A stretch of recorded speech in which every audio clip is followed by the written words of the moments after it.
Hey everybody, welcome to Climb the Ladder for our 81st episode presented by Washed Up Network. I'm your co-host Hunter, and my equally good-looking twin brother Duncan is sitting right here with me. Thank you to everybody who's been tuning in each week. Be sure to join our brand new Facebook group called The Climbers, a group specially made for you. Don't forget to subscribe, rate, and review us on iTunes and Spotify. You can see two of the same face when you head over to YouTube. This episode is brought to you by our newest sponsor. We partner up with Rugged Roots to get you guys the best in beard products. Use code LADDER20, that's LADDER20, for 20% off your purchase at ruggedroots.com. As always, let's climb the ladder. Hey everybody, Duncan here, and welcome to episode 81. We've got a packed sports episode back for you after our bye week last week. Hopefully you heard the little couple minutes that we put out just to keep everybody informed and not go radio silent on you all. But hope that everybody had a very Merry Christmas and a joyous and Happy New Year. Episode 81, we're here, first episode of 2022. We've got MLB Lockout and player news for you. We've got some college sports, both with a little way too early NCAA bracket, as well as some football national championship preview. We'll jump into the NFL and then the USFL coming to your TV screen shortly, and we'll wrap up with a couple segments. What do you say, Hutch? Let's kick it off. Yeah, we're in full swing. We're getting towards the end of the football season. The college football playoff is set. The NFL playoffs are shaping up, but I think there's still like 25 teams in playoff contention going into the extended week 18. But yeah, where to start? Might as well start with some baseball. Yeah, it looks like in terms of the MLB lockout, which we talked a little about a few weeks ago with Colton when we had him on the show. And then we kind of took a break from baseball because we haven't really had much to update. And still not much to update you as of January 4th, but hoping for some movement soon. Looks like nobody had hardly any discussions in the month of December. So the lockout continues into the new year, but good news is they are looking at some what they're calling core economics here in January. Looks like the owner side and the player side, which would be the Players Association, are having some conversations soon about player salary and the justification behind that. One example that I just found on CBS Sports today that I thought painted a really good picture for this whole lockout is Vladimir Guerrero Jr., who is an AL MVP finalist, made only $605,000 this year, and the minimum MLB salary is $570,000. So he only made $35,000 more than the minimum, and he was an MVP finalist. So that's just one case of the gap in player salaries, and I think that we'll see a lot more of those be rectified after the lockout is over. Yeah, I mean, raising that minimum salary would be huge. Or, I mean, just, I don't know how it works with player agents and stuff, but vouching for their player, knowing their worth, talking about that in contract negotiation. Yeah, it's kind of crazy to see we're just seeing from a fan's perspective, kind of the bird's eye view, but it looks like there's some tax implications that they're talking about. Like we've talked about in the past episodes, the MLB is a league that's reluctant to change. And so owners are having a hard time seeing the problem, which looks like another problem with the lockout. And we saw some conflict back with the 60-game short season in 2020, which ultimately panned out. But I know that there's a lot of controversy for the players' health and safety back then. And so I think there's a lot that's been boiling up to this point, and we finally reached the boil over. So we will keep you posted as soon as we hear anything else as far as the lockout goes. But that's about it for baseball as far as this goes. And I know that they can't get everything solved in one meeting, and we're only 1 month into it, and just started the new year, and it's January, but February feels like almost time to panic because March is when everybody starts going at spring training. So watch out for that. I mean, February is gonna be the tell-all if we know if we're gonna have a start to the season on time or not. Yeah, this CBS Sports article is saying if we get into the second week of February and we still haven't made any progress, that's when we should start to get concerned and potentially see a pushback of the MLB 2022 regular season. Yeah, so keep the panic button in the case right now, but maybe get it out of the case on February 1st and then start inching the hand towards it as February 28th approaches. Yeah, especially being a shorter month in February, you never know what's going to happen. Exactly. Yeah, only 4 weeks of 7 days, not 4 weeks plus a couple. Yeah. Well, a quick reflection back to episode 80. We want to give a special shout out to our guest, Xavier Turner. If you remember him from episode 80, he's a current basketball player at Whitworth University in Spokane, playing basketball there for the last year or so. And it was really good to catch up with him. We've known him since we were little, playing baseball, little league with him on the same team. And so really good to catch up with him. And if you missed that interview, make sure you go back to episode 80 and check it out. Always brought to you by Raise Energy. Use code CTL Raise at checkout for 15% off your purchase. But Hunter, and some other baseball news before we jump into our football segment. Kyle Seeger officially retires as a Mariner after, I believe it said 12 seasons with the Mariners. Yeah, crazy. Just a huge player in a pretty disappointing time in the Mariners' history. I mean, obviously he had the high years with King Felix and his Cy Young and everything, but never made any postseason runs, playoffs, never really made any noise. So it is sad to see, but he's 34 years old. He's a big family guy, so it would have been hard for him to keep playing. Yeah, I think that the move came at a slight surprise because we thought he might go sign a 1 or 2 year deal with a team that was in contention next year. But I think Seager knew the type of career that he had and that he didn't really need to go on and chase that ring. I think, like we talked about with Tom a few weeks ago in an episode, the guy's made plenty of money. He's still young. He still has a chance to go on and do some other work. So I think good on him. He had a great career with the Mariners, and as sad as it'll be to see him go, once we didn't get Corey Seager on the Mariners, which I think would have been the only thing to keep him around, I think that it was pretty inevitable that he was going to take off from here. So best to you in retirement, Kyle Seager. Sad to see you go, but thankful for the Mariners legacy that you left. And I'm sure that we'll see him in the Mariners Ring of Honor or Hall of Fame here coming up shortly.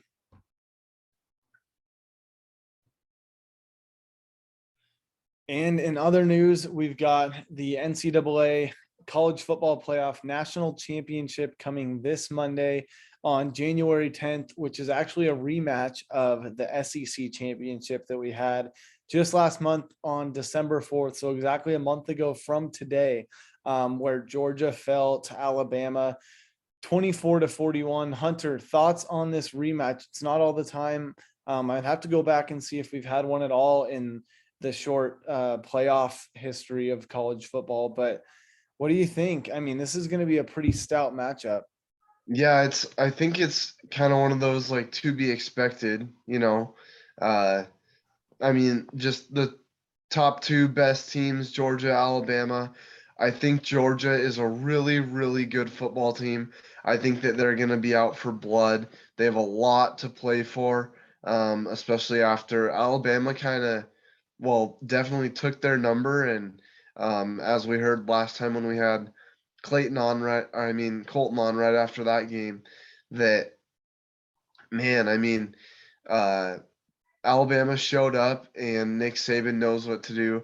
I think that they've been there enough times. They have that history that I would put my money on Alabama over Georgia, but I think it's gonna be a good high scoring game.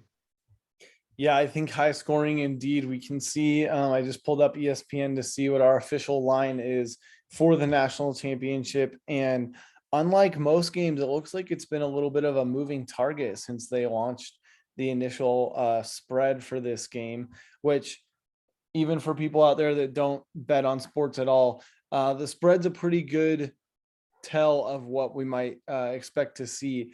And to my surprise, actually, Hunter, Georgia is favorited in this game against Alabama. So a little bit of a revenge game, a little bit of something to prove, and to knock off the top dog. We've got Georgia officially at -1.5 to beat Alabama in the national championship. Wow, that's crazy.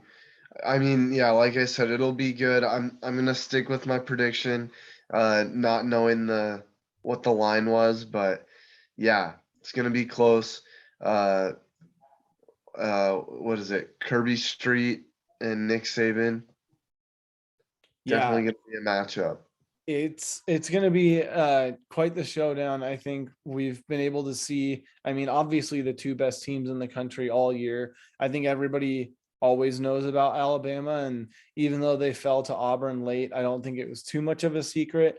But man, Georgia with the resurgence this year and really proving it, with that stout defense that they have to a lot of teams across the country. I think even though they're a number 3 seed, they couldn't necessarily make them the number 2 with how bad, well, one, how bad they lost to Alabama, and two, how bad Michigan beat Ohio State. I think they had to be the number 2.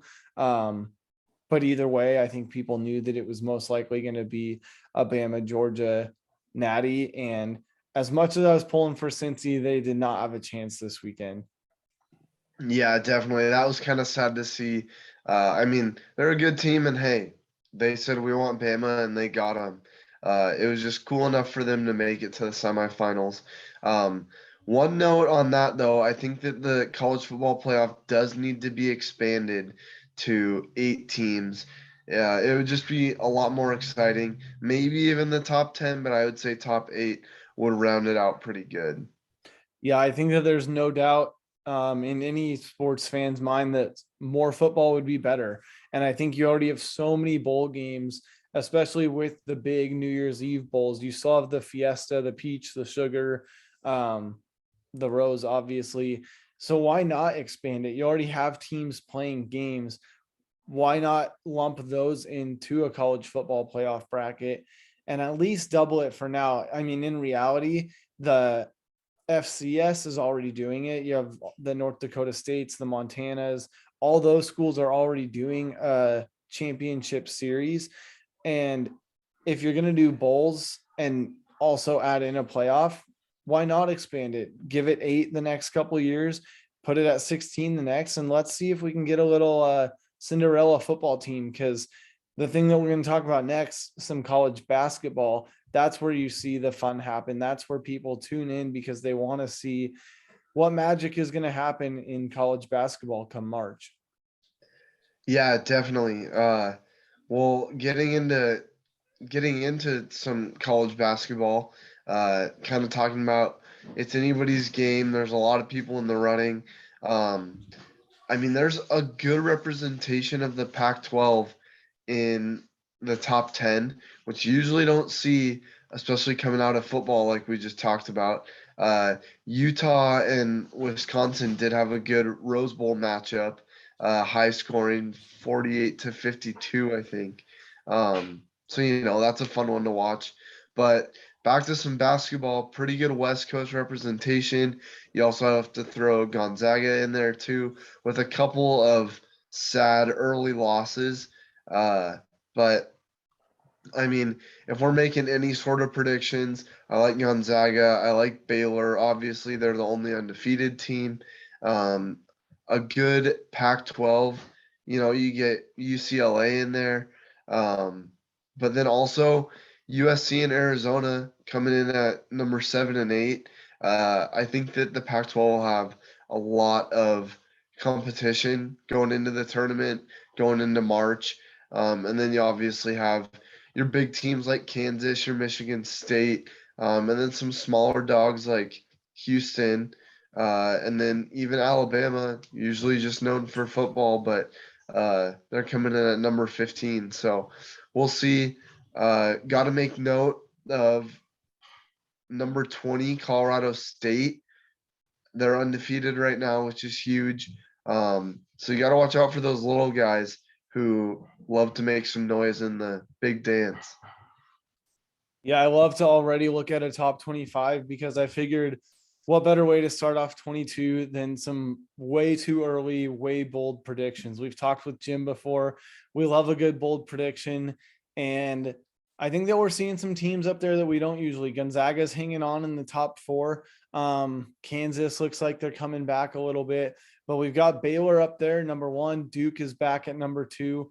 But man, right now it's anybody's games. I mean, they've only played about 13, 14 games.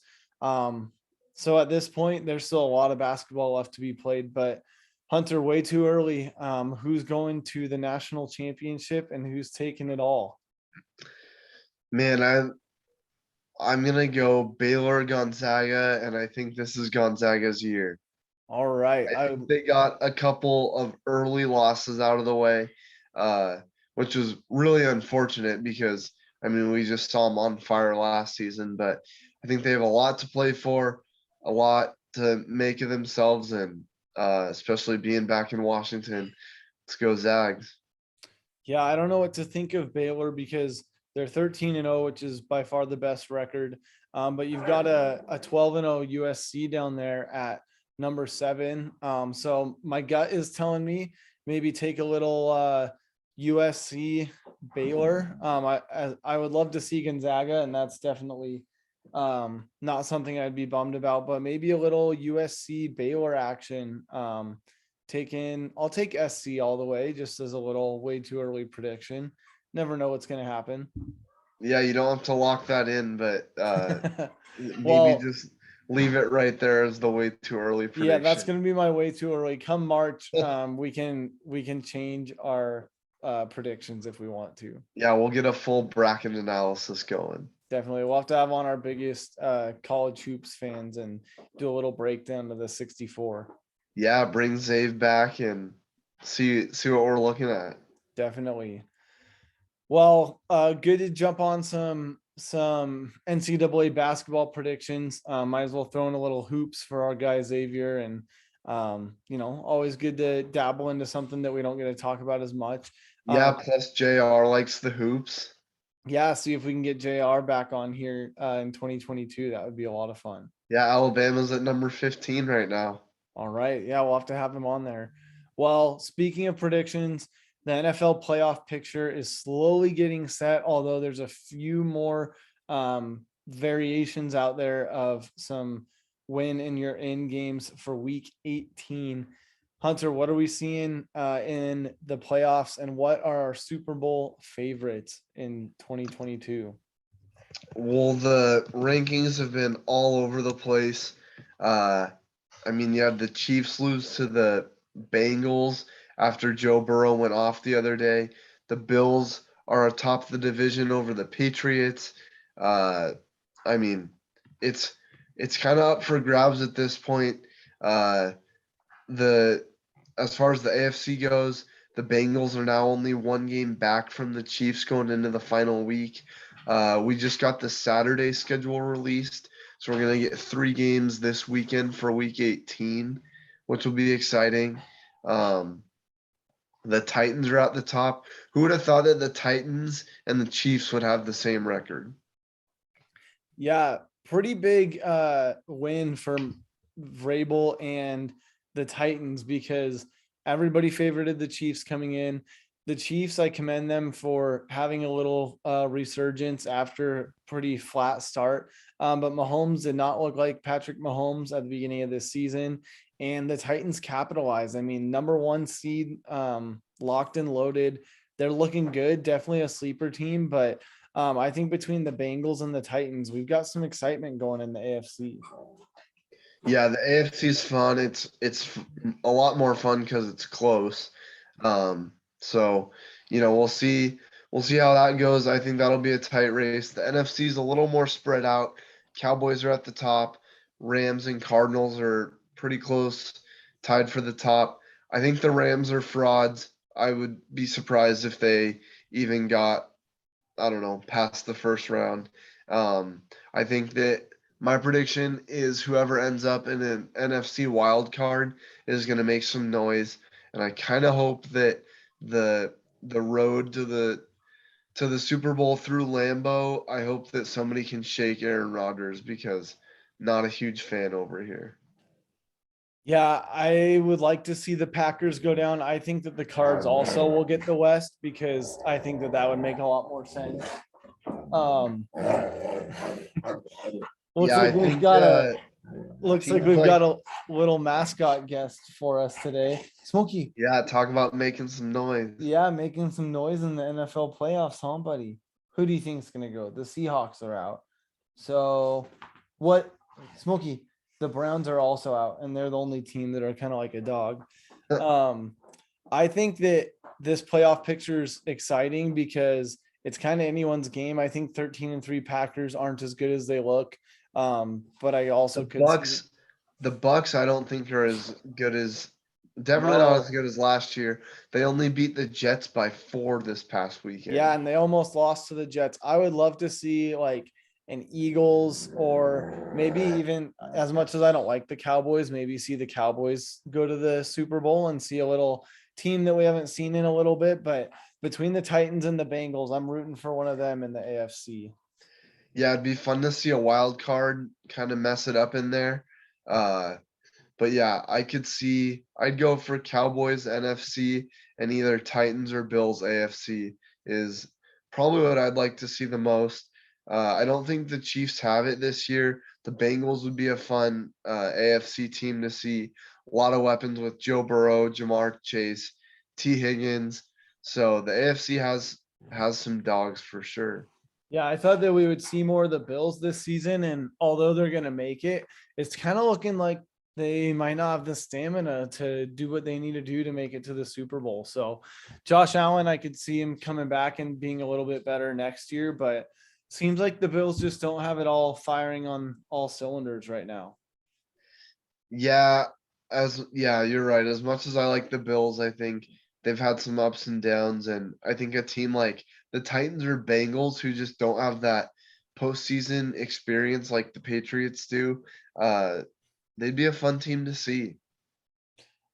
I would agree. Well, in other news, some other football news, we'll keep you updated on our Super Bowl picks and all of the playoffs once the picture is set.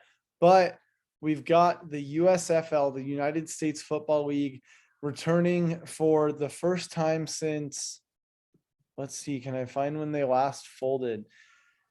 The USFL is coming back for the first time in a long time to be another attempt at a spring football league. We've seen it done the last 2 years with the AAF, which got closed out by COVID. And then, or was that 3 years ago? 3 years maybe. 3 years ago was the AAF, the Alliance of American Football. Then last year, or I guess in 2020, they tried the XFL, which everybody was familiar with.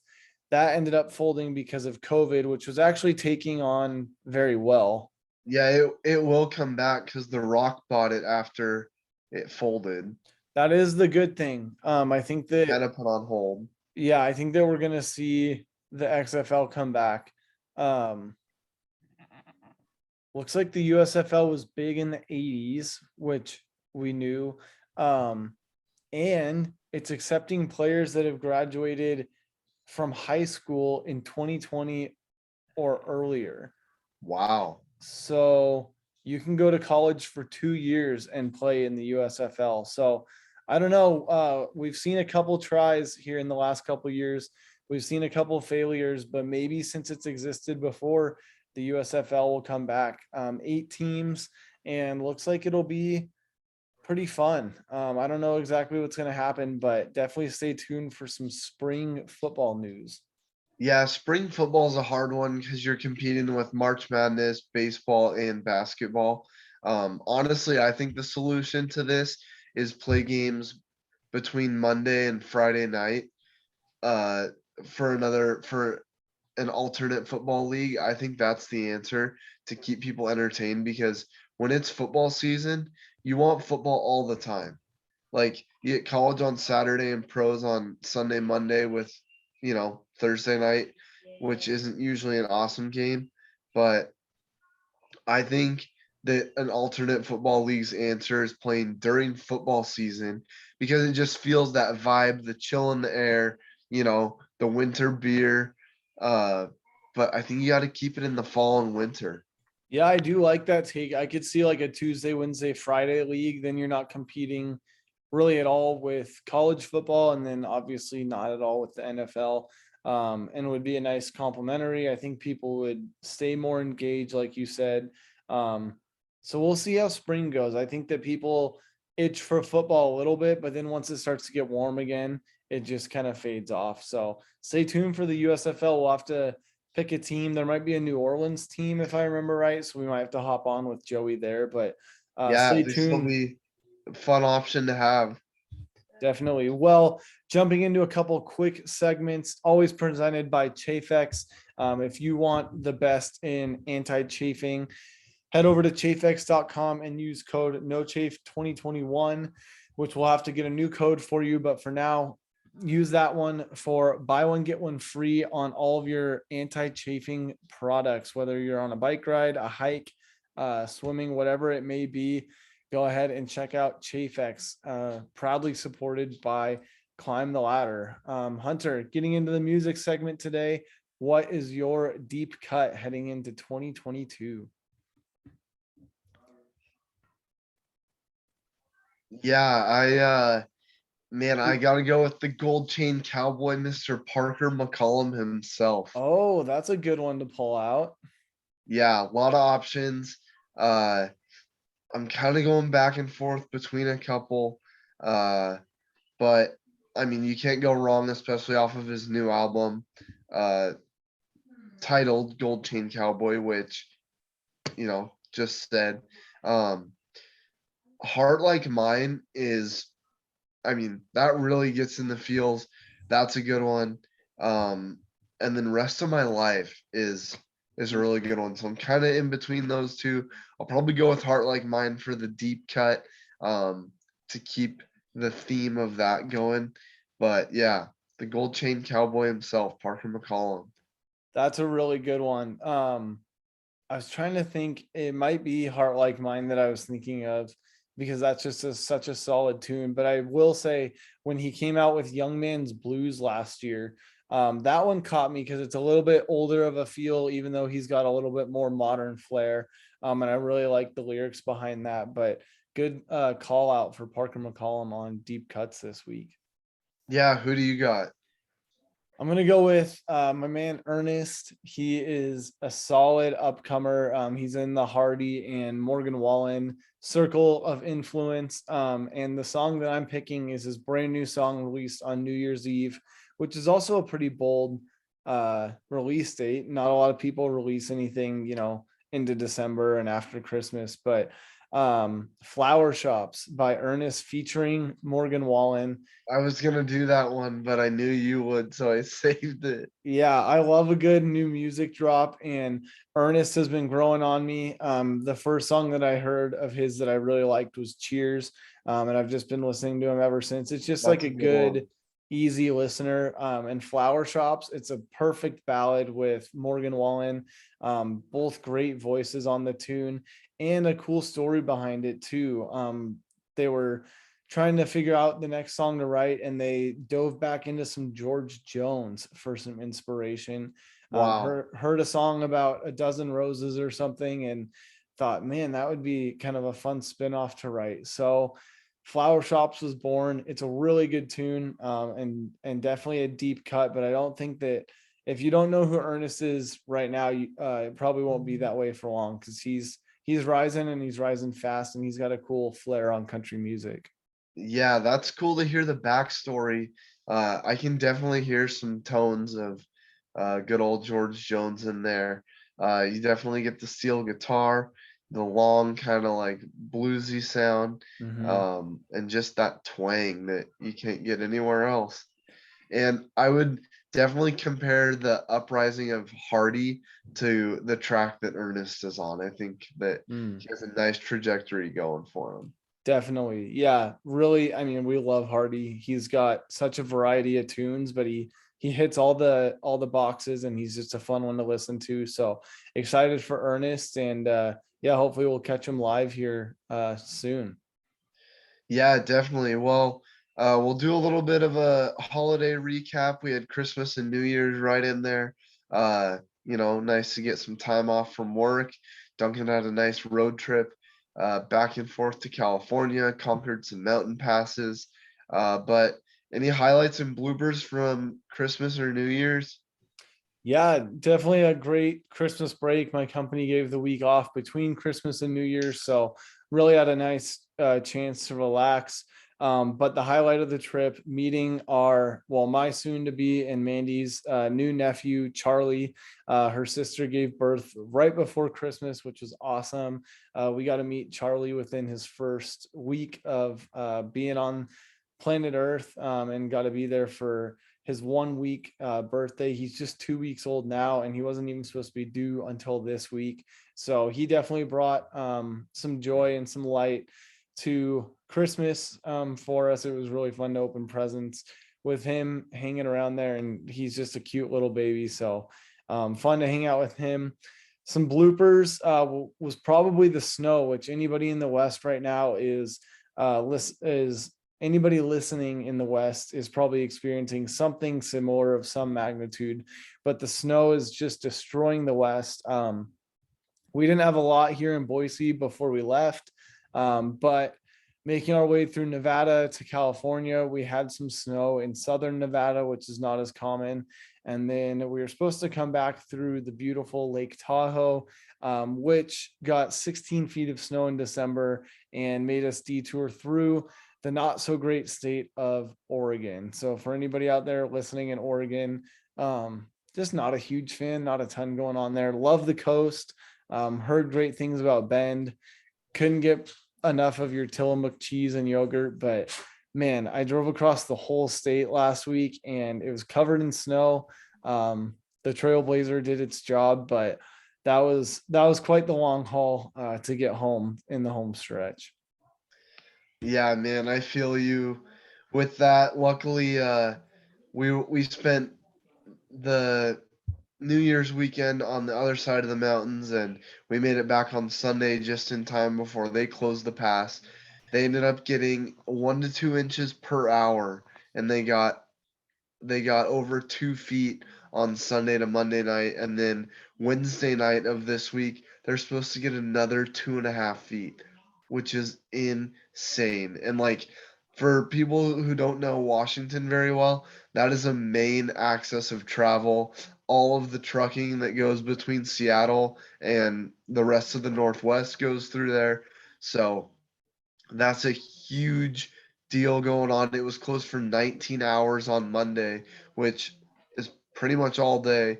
Uh, but yeah, so I guess that would be a highlight that we made it through there. Also, a highlight reaping the benefits of a foot of new snow from Thursday to New Year's Eve. The ski resort was closed due to a power outage on Thursday. So Friday caught the first chair up the mountain for fresh laps, and they had 13 new inches of snow.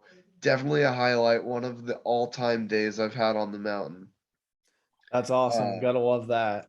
Gotta love that. And then I would say the blooper was conquering 0 degrees for the better part of the weekend. It was so, so cold. Yeah, we saw zero hit here just a few days ago and starting to climb up a little bit now. But man, that like 10-degree range is just brutally cold. Brutal. Especially with a little bit of wind chill. Done. It's like in the South when they say, uh, it's not that hot, it's just the humidity. Yeah. It's like, oh, it's not that cold, it's just the wind chill. Yeah, that was like the Packers game this weekend. I think it was 11, which is already cold, and then wind chill brought it down to 1. That's some rough football right there. Yeah, that's crispy. Well, to wrap up episode 81 and kick off 2022, another great year ahead for Climb the Ladder. We hope that we can bring all of you the content that you're looking for, the interviews that you want to hear, and we'll see what ratings we can get on with the help of all of you, the climbers. So if you have not already, head over to Apple Podcasts or iTunes and leave Climb the Ladder a review, because we are offering our first ever promo kit giveaway with Climb the Ladder exclusive merch, not available to the public. So Hunter and I want to do a little giveaway. We're going to include a CTL hat. We've got some stickers for you. We've got some Raise Energy sample products that we would love to share with you guys. And maybe even a little bit more from Rugged Roots or Chafex. So stay tuned for the prize pack. And all you have to do is complete a review and we will get in touch with you. You can tweet at us, let us know that you've done it. You can send us a screenshot on our Climbers Facebook page. Whatever it is, make sure that you leave us a review and you will automatically be entered into the CTL promo kit giveaway. Yeah, head on over to iTunes. Most people have iPhones. If you don't have an iPhone, jump on somebody else's that does. Leave us a 5-star review if you feel so inclined. Throw in some nice words, and yeah, we'll choose one of the climbers for a nice little prize pack. Yeah, make sure you get that done in the month of January. We'll give you until January 31st, which is just about 4 weeks from now. And let's see who we can get some exclusive CTL merch into their hands. Definitely. Well, thank you guys for tuning in. Kick off the new year 2022. We hope that the first 4 or 5 days here are treating everybody well. Let us know what your goals are, some of your resolutions, and we want to help you stick to those. And we hope that being a loyal climber and catching every episode of Climb the Ladder is on your list. Yeah, well, with that, as always, let's Let's climb the climb the ladder. ladder.